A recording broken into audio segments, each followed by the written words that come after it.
everyone, and welcome back to my channel. Today, sorry, I was staring at my husband. He's so cute.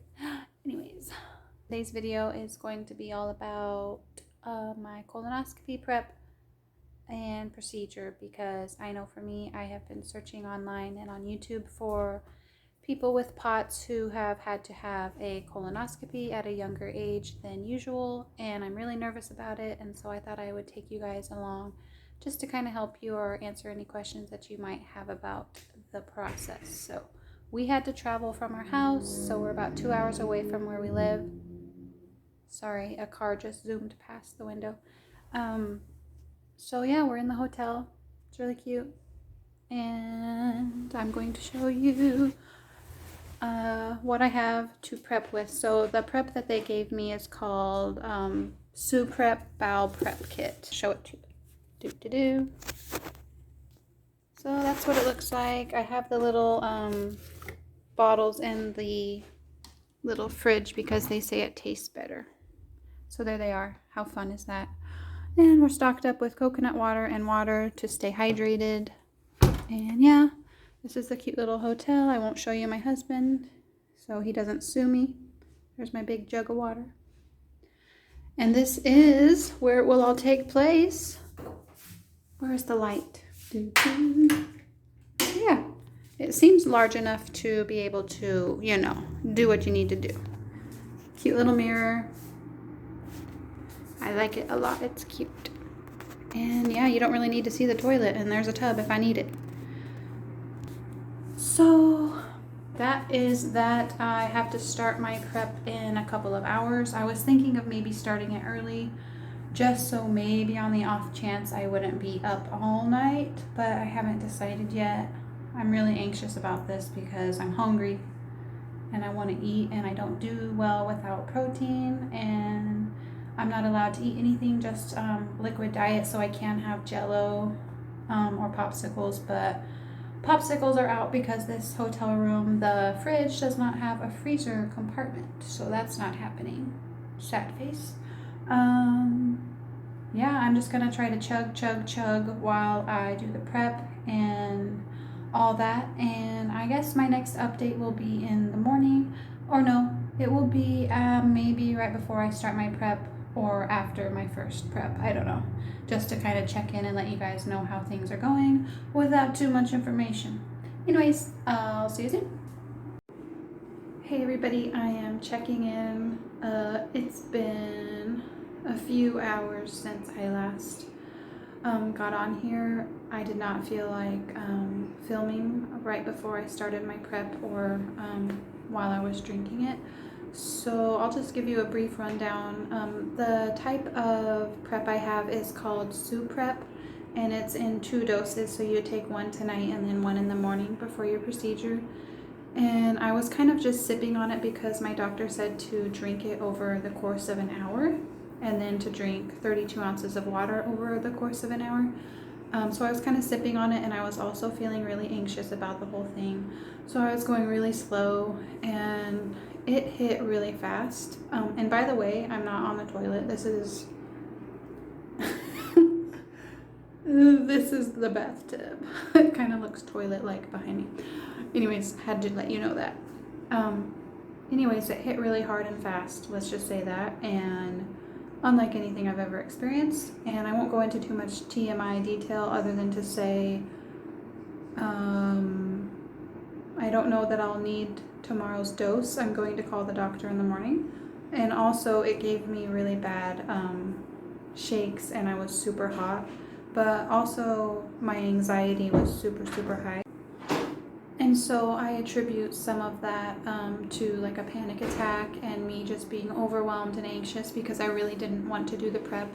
I don't want to do any of it, but I was really in my head, and I was like, I don't want to get dehydrated. I'm going to feel so sick. I'm going to be so weak because I haven't eaten. I just want to eat, and being just a real baby, honestly. My husband had to talk me down and stuff, but it's been, I don't even know what time it is, but it's been a couple hours since I started the prep, and I feel like it's calming down. But I've also been drinking religiously, just chug. I have consumed my mind is just, whoop. I have consumed two 33-ounce water bottles. I have consumed a 33-ounce coconut water. I have consumed 2 large cups of chicken broth, liquid IV, ice. Like, I'm not stopping.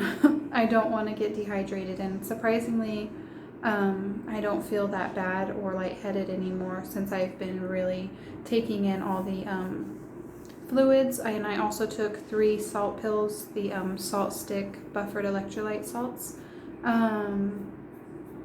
Yeah, so that's where we're at.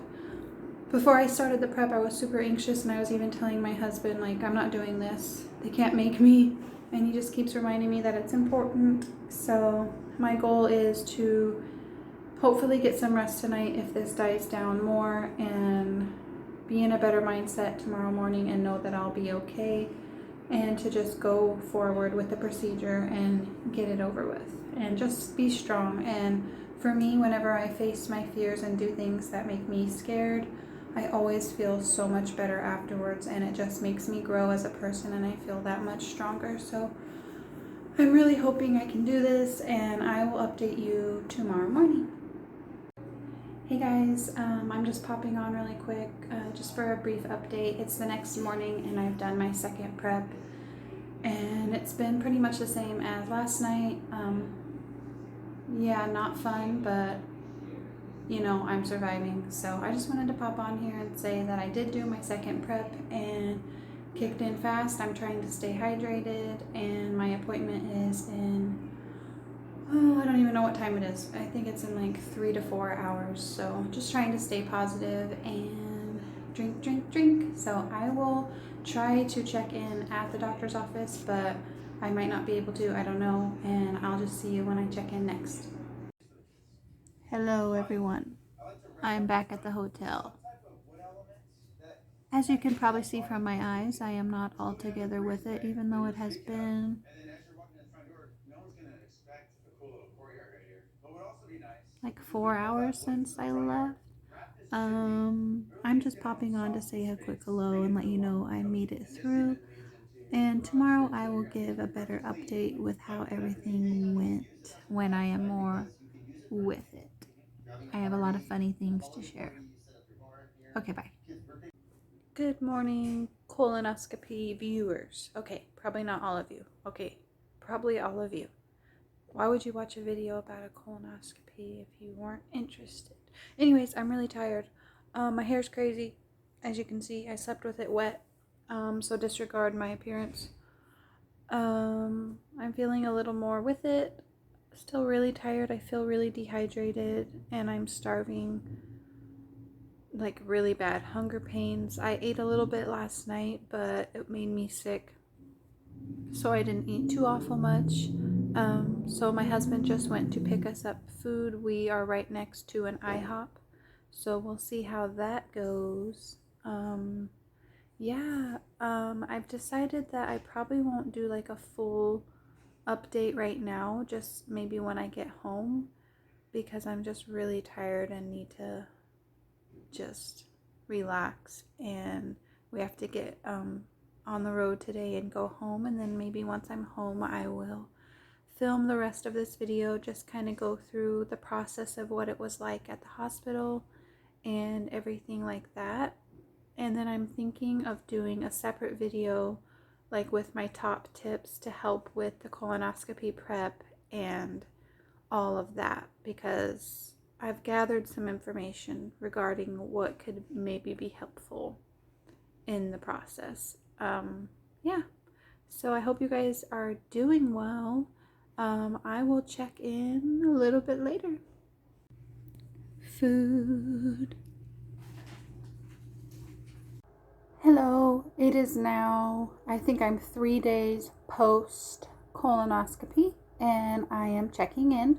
I wanted to go over in detail how the procedure went and how things went before the procedure and how things went after. And so let's get started.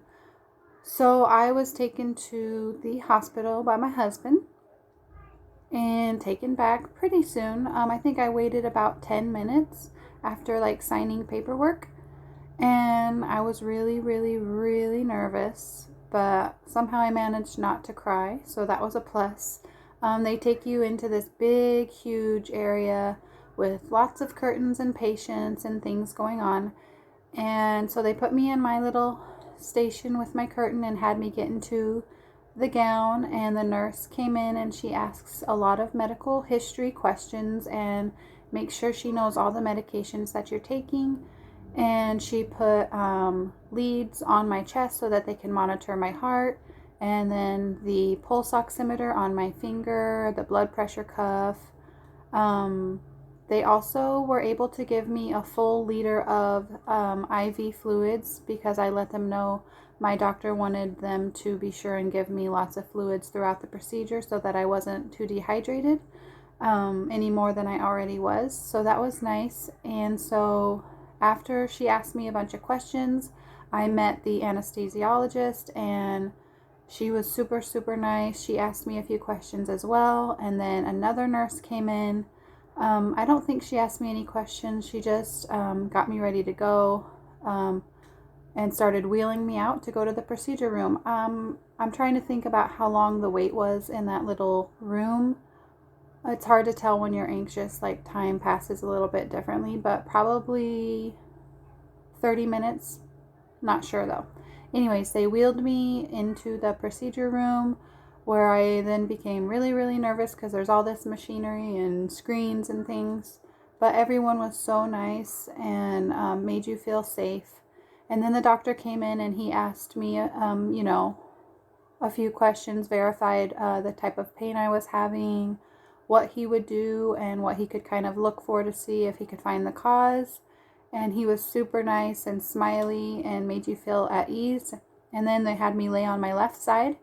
And the anesthesiologist started putting in this, at first she put in a numbing agent into my IV because the medicine, propofol is what they used, can sting. So they numbed me first. And then they started giving me propofol. And then I was telling them, I don't want to lose control because it's all about control for me. But then next thing I know, I'm out. And that's when it gets interesting.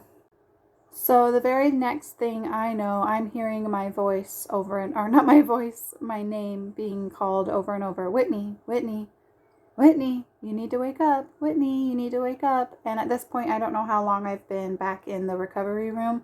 No clue, because the drug propofol, it puts you to sleep, and it also it causes you to forget things. So I have no clue how long I was back there, if I was ever awake talking to the nurse or anything. I just remember her calling me over and over, telling me I needed to wake up, but I refused to open my eyes. I was so tired. I felt like I had been taking a nap for forever, so that was really cool. Yeah, just in a flash, you're all of a sudden back in the recovery room.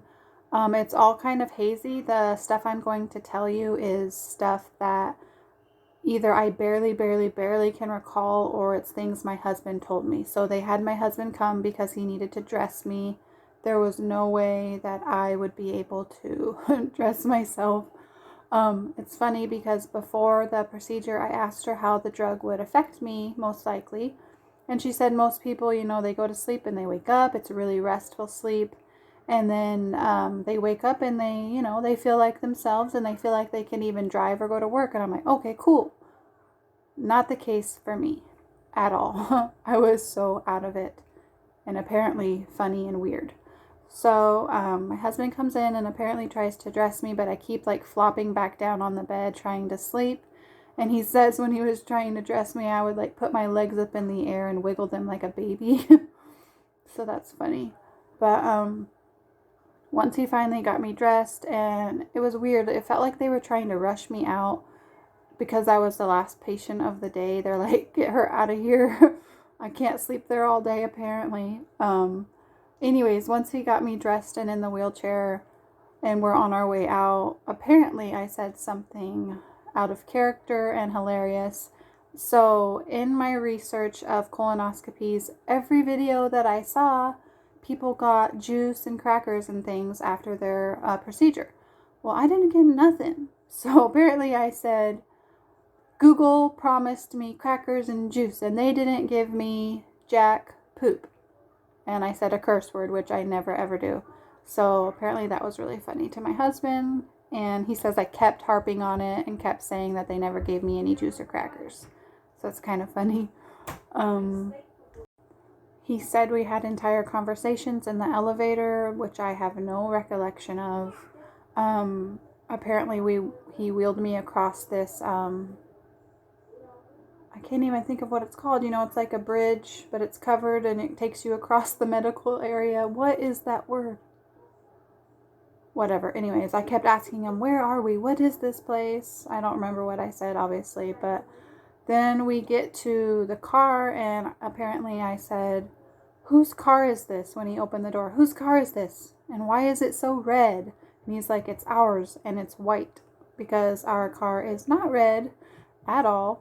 And he said he couldn't get me up in the vehicle, and I just kind of flopped in like a fish, and no memory of the drive, no memory of anything. I don't even remember opening my eyes until we got to like the hotel lobby. So I'm trying to remember all the weird things the other funny thing that I said was apparently I was going on and on to the nurse asking her why, or that I didn't want a purple bandage on my arm. I wanted it to be green. It had to be green. And I kept telling her I loved her with sign language like this, which is funny. I think that's pretty much it. I was really out of it for several hours after, and even the next day was finally when I felt more like myself. They gave my husband the report with some pictures, which I will not be sharing today. He found a lot of diverticulosis pouches throughout my colon, which wasn't surprising because I had diverticulitis last year, which he said is really rare for a younger person, but I think I got it from my mother because I know there's a genetic component and she gets diverticulitis a couple times a year, I think. So, yeah, he took several biopsies, and I'll keep you guys posted if there's anything significant there. The next morning I felt really sick. My POTS was in a flare-up, likely due to dehydration. But yeah, like they say, the prep is the worst part. Something else I wanted to add really quick is I asked her if I was going to be hearing a bunch of toots when I woke up, and she said, actually, no, we don't use that type of gas anymore, so that they can, mitigate patients' discomfort and help them not to have as much cramping and bloating, so they use a different kind. So I did not wake up tooting and never had any of that really, so that's awesome. I don't know if that's going to be the case wherever you're getting yours done, but it was kind of cool. So I know I'm kind of doing this backwards. I talked about the procedure before I talked about the prep, but that's because my brain doesn't work right. And so we're now going to discuss how the prep went more in detail, but not too much detail. I don't really remember what I filmed for you guys, but I don't think I went into too much detail at all when I was checking in with you. For the prep, you drink it over the course of an hour, and then you follow that up with another 32 ounces of water, but I was drinking way, way, way more. I was drinking a ton of water, a ton of coconut water, a ton of chicken broth because I did not want to get dehydrated, and it worked really quickly on me. And so I never got one single cramp, and I think that's important to say, and I know everyone's different, but my stomach never ever hurt, not once, not even the tiniest twinge of a cramp. It was just like, oh, I have to go to the bathroom and I have to go right now. And it came out like a fire hose, and that's the most detail I'm going to give you there because it's just not necessary to go into too much detail. But yeah, the prep made me feel really sick as far as like it gave me the shakes and I was hot and cold. So definitely stay hydrated. Definitely use petroleum jelly down there after you go each time. But I'm going to make a separate video with all of my tips, all the things that I gathered through the experience to maybe help your experience go a little bit better, everything that I learned as far as mainly during the prep, and maybe some things that can help you get through it. a little bit better and more smoothly. And then maybe some of the post-operative tips as well, like definitely listen to them when they say don't eat too heavy and take it slow. For me, I didn't really take it that slow and I felt really sick. And even now, a few days later, my stomach's not completely better. It's really not digesting very well, so I really need to take it easy. But yeah, that's pretty much it. If you guys have any questions, please leave them down below. And yeah, I survived my first colonoscopy, and I shouldn't have to get one until I'm 50. Woohoo! Like they say, and like I mentioned a moment ago, the prep really is the absolute worst part. But even that, if I can get through it with my severe anxiety, and there were so many points where I was like, I'm not doing this. I was telling my husband and I was crying, I'm not doing this. They can't make me. If I can get through it, so can you. And there's things you can do to mitigate the suffering. But it is the worst part, but at the same time, I've been through worse things and you can totally do it. So don't let it stop you from getting this important screening procedure done. It could save your life, and it's just really, really important. And I'm really proud of myself for doing it. I never thought I would go through with it. I was so afraid, but if I can do it, so can you. And stay tuned for that tips video if you want to see all of my top tips for getting through the colonoscopy prep and procedure. So that's gonna do it for this video. I hope you guys enjoyed it. Or can you really enjoy a colonoscopy video? I hope you learned something. I hope it eased your mind or answered some of your questions that you have if you're going to be going in for your colonoscopy. So I hope you're doing well and staying safe wherever you are, and I'll see you in the next one. Bye.